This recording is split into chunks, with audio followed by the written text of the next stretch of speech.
El amanecer en el campamento fue más frío que de costumbre. El general observaba el mapa extendido sobre una mesa improvisada, mientras la brisa helada de la montaña arrancaba jirones de los papeles. Rodeado de sus oficiales más cercanos, trazaba las últimas líneas de su plan. «No atacaremos de frente», dijo con firmeza, su voz grave resonando entre los hombres.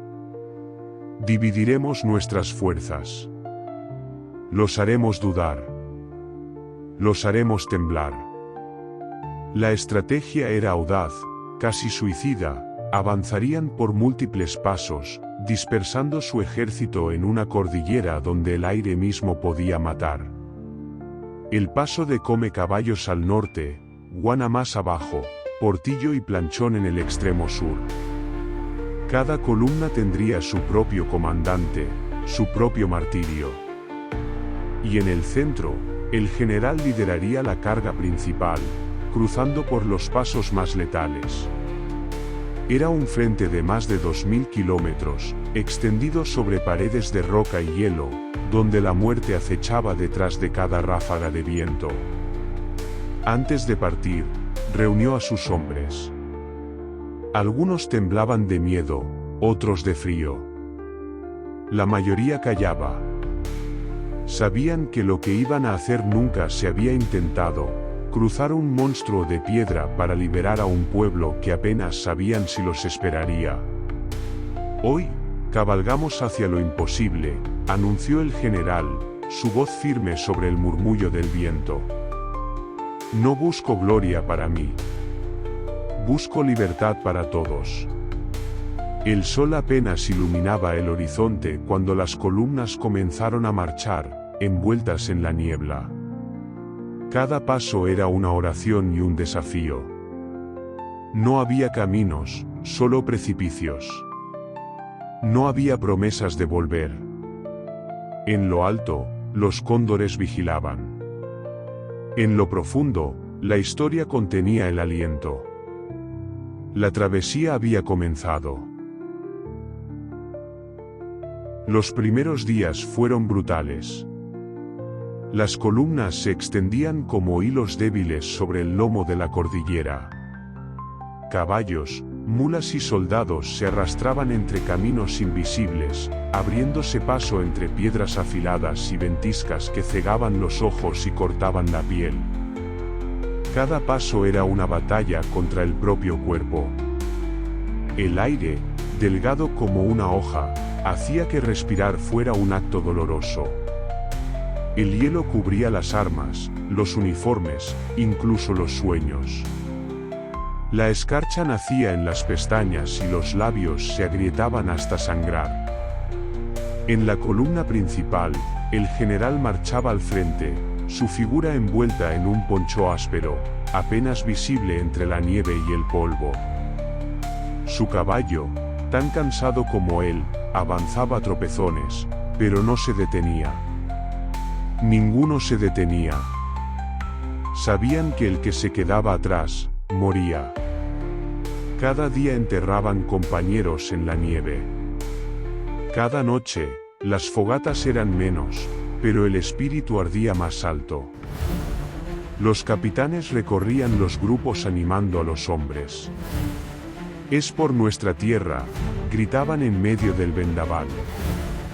«Por nuestros hijos que aún no nacen». Y aunque muchos apenas podían levantar la cabeza, respondían con gritos roncos, más semejantes al bramido de bestias que al de soldados. Hubo un día especialmente cruel. El paso angosto que seguían se cerró con una avalancha.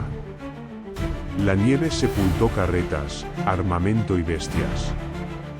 El general mismo ayudó a excavar con las manos desnudas, arrastrando a sobrevivientes y sacando cuerpos helados de la trampa blanca. Al atardecer, cuando por fin reanudaron la marcha, un oficial joven se acercó temblando, los ojos al borde del llanto.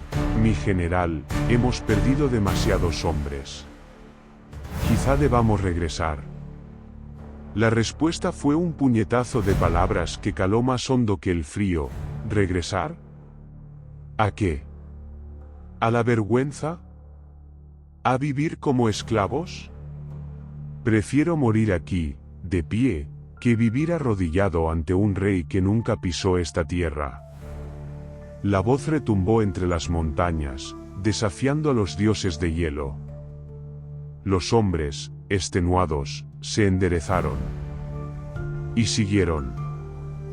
Avanzaron día tras día, cruzando puentes improvisados sobre abismos, escalando paredes que parecían imposibles para cualquier ser humano. Las botas se desgarraban, las armas pesaban como piedras.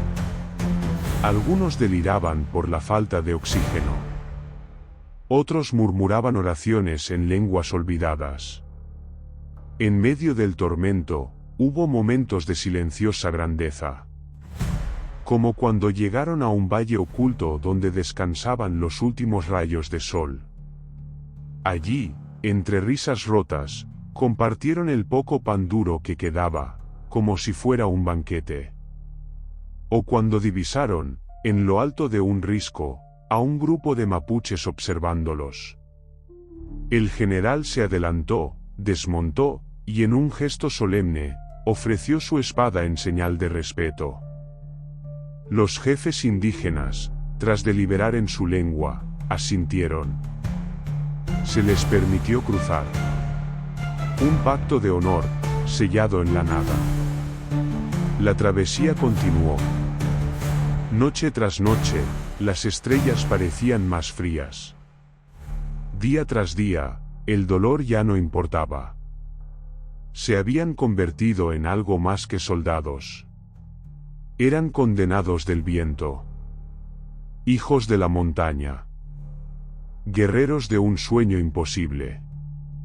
Cuando finalmente divisaron las cumbres finales, la emoción los sacudió como un trueno. El general, delante de todos, detuvo su caballo. Señaló el horizonte, donde el sol comenzaba a iluminar los valles de Chile. Allí, hermanos, dijo, su voz quebrada, pero firme. Allí comienza nuestra victoria. Y como si la misma cordillera los bendijera, el viento cesó por un instante. La historia estaba a punto de cambiar para siempre. El descenso fue una carrera contra la muerte. Apenas habían puesto pie en los primeros valles verdes tras la montaña, sus cuerpos, flacos como estacas, sintieron un impulso de vida salvaje. No había tiempo para festejos. No había tiempo para sanar las heridas. Porque el enemigo ya los había visto. Desde las aldeas cercanas llegaron rumores, patrullas realistas merodeaban la zona, desconcertadas por las noticias de columnas fantasmales descendiendo de la cordillera. Nadie podía creerlo, hombres que cruzaron la montaña en pleno verano, soportando lo que ni los animales resistían. Y sin embargo, ahí estaban. Vivos. Sedientos de libertad. El general, montado en su caballo ennegrecido por el polvo, reunió a los capitanes en una reunión rápida bajo un ceibo solitario. No podemos esperar, ordenó. Si nos descubren antes de atacar, estaremos perdidos. Nos aniquilarán antes de reagruparnos. Hay que golpear primero. Como un rayo que cae antes que se escuche el trueno. Las columnas se reagruparon al amanecer. Cada hombre, cada bestia, sabía que sus próximos pasos definirían el destino de toda una nación. El primer enfrentamiento fue brutal y veloz. En un estrecho camino de tierra, se encontraron de frente con una avanzada realista. Gritos, disparos, relinchos de caballos. La sorpresa fue total. Los soldados, curtidos por semanas de sufrimiento, se lanzaron al ataque como lobos hambrientos. Sables brillaron al sol. Fusiles vomitaron fuego y humo. El choque fue tan violento que por un momento el mundo pareció temblar. El general, espada en alto, se lanzó al frente, como un vendaval. Su grito, mezcla de furia y esperanza, encendió a sus hombres. Por la libertad.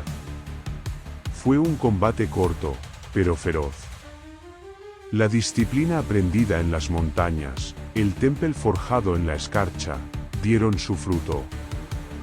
Los enemigos, superados en número y espíritu, comenzaron a retroceder.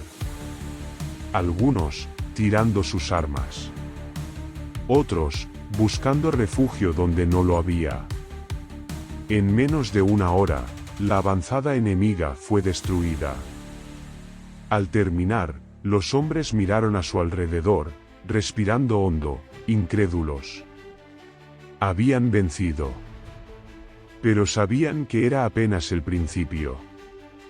El general, con la espada aún goteando sangre enemiga, reunió a sus oficiales. Hoy hemos probado que podemos vencer. Se acabó el tiempo de sufrir en silencio, añadió, su voz rugiendo entre los montes. Ahora es el tiempo de gritar nuestra libertad con acero. Ahora es el tiempo de cruzar la historia. Los hombres, agotados, magullados, sonrieron como si hubieran conquistado un imperio. Habían cruzado lo imposible. Habían derrotado al miedo. Eran leyenda caminando entre hombres comunes. Más adelante, los esperaba Santiago, la capital, y con ella una guerra aún más grande. Pero en sus corazones ya ardía una certeza que nadie podría apagar. No eran simplemente soldados. No eran simples patriotas. Eran los valientes de los Andes. Y su juramento, sellado en sangre y nieve, era invencible. La batalla había terminado, pero los ecos de los cañones todavía retumbaban en las almas de los hombres. A la distancia, el sol descendía tras las cumbres nevadas, tiñendo el cielo de un rojo sangriento, como si el mismo firmamento reconociera el sacrificio de los cruzados. Los sobrevivientes recogieron a sus heridos, ofrecieron oraciones silenciosas por los caídos, y clavaron sus miradas en el horizonte. Más allá de esos valles, más allá de las quebradas y ríos indomables, los esperaba la verdadera lucha, liberar un continente o morir en el intento. El general, apoyado en su sable mellado, contempló a sus hombres, rostros curtidos, ojos endurecidos por la travesía, corazones inflamados por una llama que ya no se apagaría jamás. No pronunció discursos. No hubo promesas. Solo caminó entre ellos, con una mirada que decía todo: confío en ustedes. Y juntos haremos historia. A la luz moribunda del día, los hombres comenzaron a marchar otra vez, en silencio, como un ejército de sombras surgido de la montaña. Cada paso que daban resonaba como un tambor en la tierra. Cada respiración era un juramento renovado. No eran fantasmas. No eran recuerdos. Eran la promesa viva de que ninguna cadena, por más antigua o poderosa, podía resistir para siempre el grito de un pueblo decidido a ser libre. La montaña, inmensa y eterna, quedó atrás. Delante, se abría el camino de la revolución. Y mientras marchaban, los valles susurraban sus nombres. Los valientes de los Andes avanzaban hacia su destino. El mundo, aún sin saberlo, estaba a punto de cambiar para siempre.